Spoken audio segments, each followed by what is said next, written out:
Hola, soy el doctor Pedro Bermejo, médico neurólogo y especialista en valorador de daño corporal. Llevo más de 15 años trabajando en el análisis médico-legal de lesiones neurológicas en procedimientos judiciales. Y a lo largo de estos años hay una pregunta que se repite constantemente, que es, doctor, ¿merece la pena reclamar o no merece la pena? Y la respuesta honesta es, depende.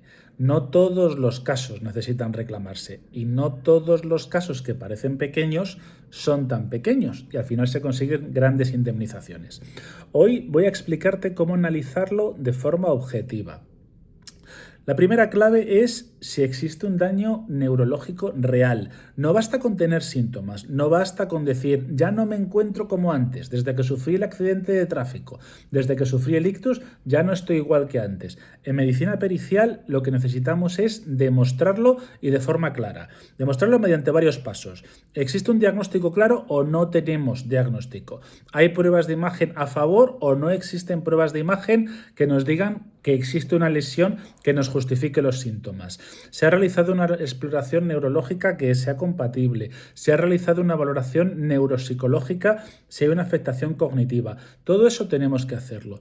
En un procedimiento judicial, lo que no se puede demostrar no existe. Y este es un gran error que cometen muchos clientes, muchos lesionados y también muchos abogados.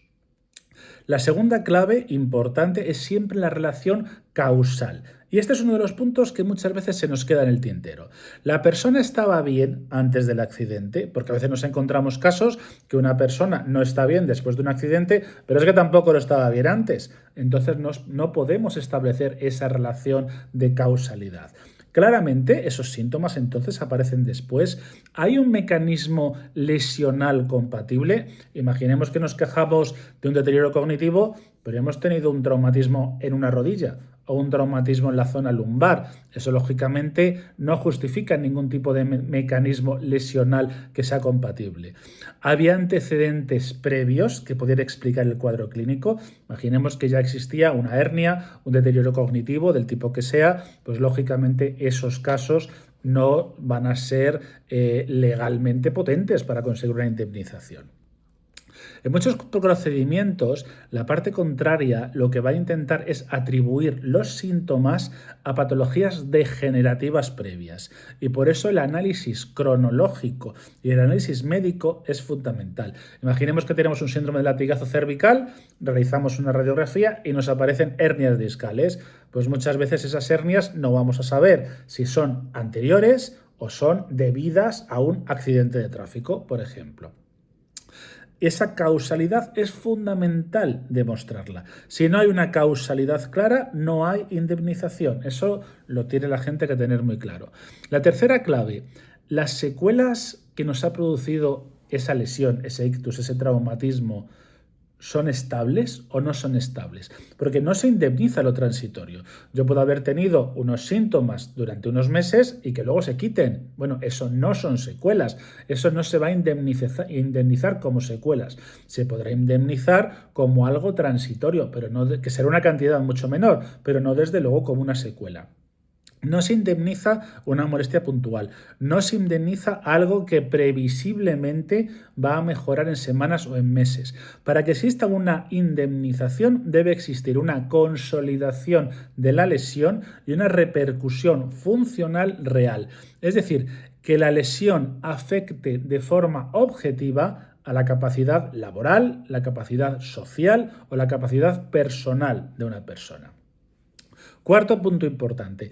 ¿Compensa económicamente iniciar un procedimiento? Y este punto hay que tener mucho cuidado porque casi nunca se explica con claridad.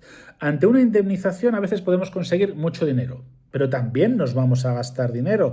Desde luego un procedimiento judicial implica coste, incertidumbre, tiempo y desgaste emocional. Y eso hay que tenerlo muy claro.